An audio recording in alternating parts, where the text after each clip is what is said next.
Tamam dostlar, 7 sabah başlayıyoruz. Microsoft Word programmasıyla tanışıyor. Muna ошол Word programmасы, buni рабочийga чыгарып койсо болот. Бул жакта өчүк болсо, мисалы, жолдо бул жакта жок болсо, муну айтып турайын. Анда биз tools программасына киребиз. Андан кийин бул жакта баардык программалар бар. Microsoft Office 2013 деген ачабыз дагы. Бул жактан Word деген программа табабыз. Анан бұл жағы рабочий столға алып жүріш үчүн кармай да кое бербей, көтөрүп кое берсек, рабочий столго чыгып калат. Бул жактан иштеп кетебиз, ачабыз.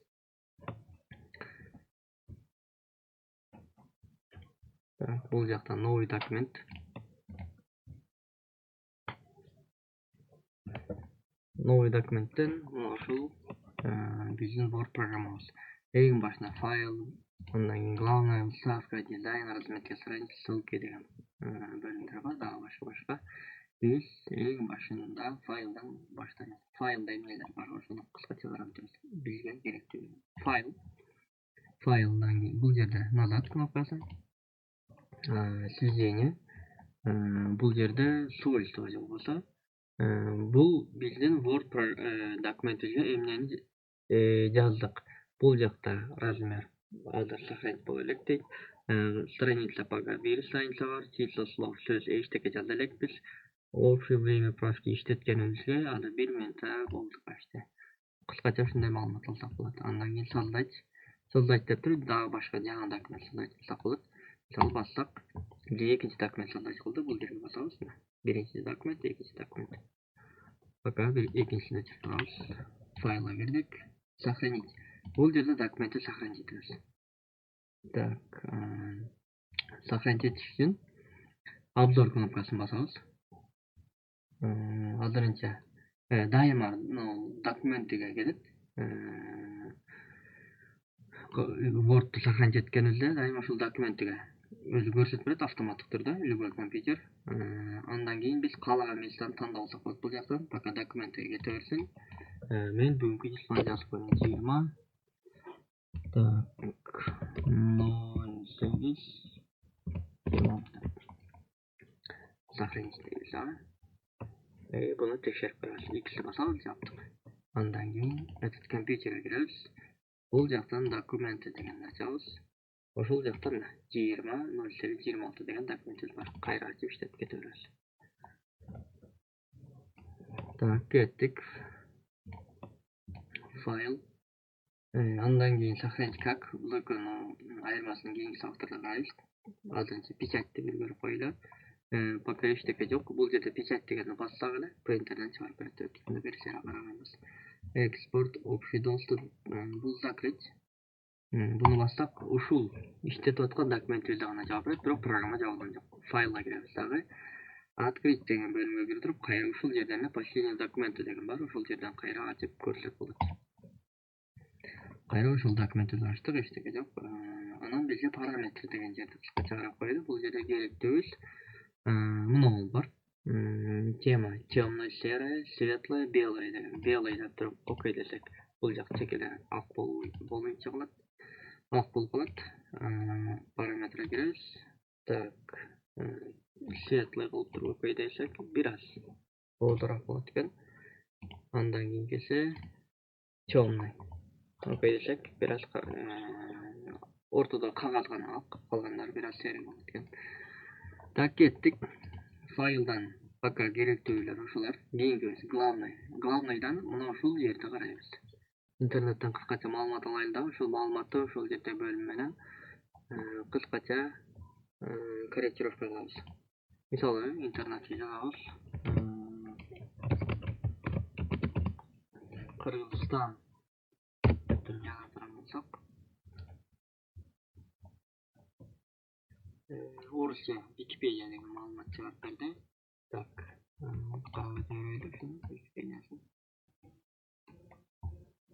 бул жерден биз кыскача маалымат алайлы.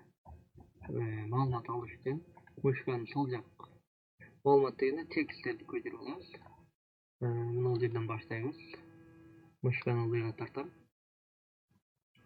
Ошол жерге чейин ушул текстти биз көтөрүп алсак. Анын ичине кой бердим мышканы. Мышка сол жаға басып тартып қоя бердім дағы. Андан кейін копировать. Болса Ctrl-C кнопкасын бассақ болады. Копировать. Вот тачабыз. Бұл жаққа мышканы оң жағын басамыз. Анан параметр ставки деген мынау ушул 3 кнопка бар. 3 кнопка 3 түрдө түшүрүп. Бул жерде интернеттеги окшош түшүрүп. Экинчиси бир аз майдараак жазылган экен. Үчүнчүсү бул Wordко окшош. Wordдун стандартында түшүрүп. Мындайча айтканда, азыр баса элекмин. Текст жазсам, кичинекей жазылат. Ушул форматта жолбосо мына жерде 11 размер калибре шрифтинде бизге түшүрүп берет. Мына ушул кнопка. Негизи каалаганын иштете беребиз. Пока биринчисин бастып. Анан бул текстти каалагандай дизайнга келтирип алсак болот. Бул жердеги кнопкалар менен. Анын үчүн баарын белгилейбиз. Ушундай кылсак болот, же Ctrl-A кнопканы бассак болот. Так, белгиледик. Кийинкибиз бул шрифтти карайбыз. Бул жерде түрлүү шрифттер бар. Стандарт көбүнчө иштетилген Times New Roman шрифти, ошону тандайм. Андан кийин размер стандарт 14-12. Көбүнчө 14 иштетилет. Негизи каалаган размери коюп кете беребиз.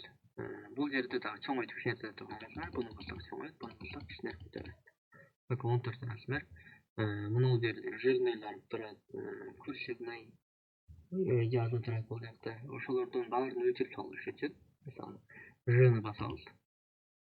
Анда өчүп калды. Кайра бассак, баарын кайра бассак өчүрүп берет. Курсивный өчүрүш үчүн мына бул коюп кеткен. К-ны бассак, буларды курсивный болуп берди. Бир бассак, кайра жөнөкөй коет.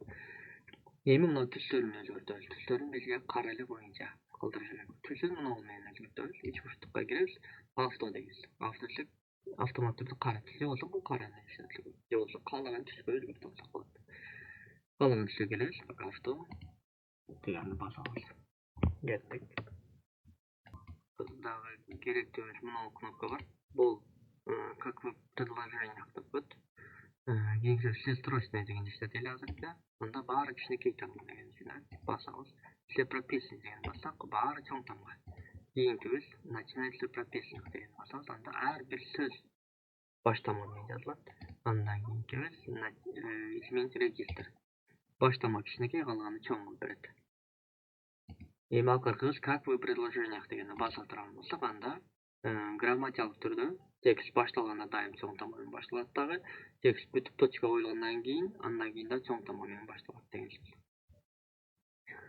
Так, мына кнопкабыз бар. Бул удалить все форматирования деген бар. Буну бассак, Word'дун стандарт шрифт размерлерин алып келип коет бул жерде. 11 размер стандарт Word'дуку, бул автомат түрдө любой Word ачса, ушул 11 размерде турат. Ал эми калибри дагы любой Word ачса ушуда турат. Ошол размерге алып келип коет. Түстөрүн жана башында кандай болсо ошолорго алып келип коет. Отменить деген басып коебуз.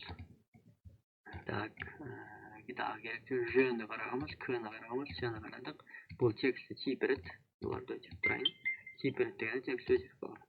Бул математикалык формулалар, химиялык формулалар керек болот. Мисалы H2O дегенде бул x квадрат дегенде бул керек. Басып көрсөк, чоңойтуп кичинертип берет. Мисалы бул мындай керек болот. X дедикпи, биз белгилейбиз. Андан кийин ушуну бассак, мына астына жазып берет. Буну бассак, үстүнө жазып берет квадрат. Кайра ордуна алып келип коебуз. Так, кийинкибиз мына кнопка. Бул тексттин дизайнын өзгөртүп берет. Бул дизайндан каалаган формага алып келип жазсак болот. Так, кийинкибиз бул кнопка. Бул китеп окуганыбызда маркер колдонобуз. Мисалы, белгилүү жерлерди маркерлеринде чыгып коебуз. Ошондо иштелүүчү маркер деген сыяктуу бул дагы. Мисалы, бизге тексттин башында ушул болсо Кыргызстан дегенди эле белгилеп коюшу керек десек, анда сары. Жашыл. Белгилеп койсок болот. Так, бүгүн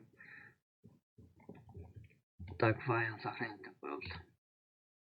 Эми сохранить болду мына ушул документ. Жанагы мына ат менен 20.08.2026 деген. Эми сохранить как деген кнопканы карайбыз. Файл сохранить бассак, ушул мурунку эле документти сохранить этет. Ал эми сохранить как бул ушул документтин копиясын сохранить этет. Обзор дейбиз дагы. Бұл жаққа копия.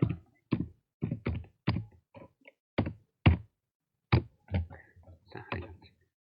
Копиясын сохранить қылды. Де болса екі болып қалады, тексереміз. Копиясы тұрады бұл жақта, бұл жақта біріншіміз.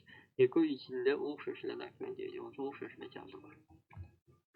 Так, бүгін ушул менен жыйынтыктайбыз.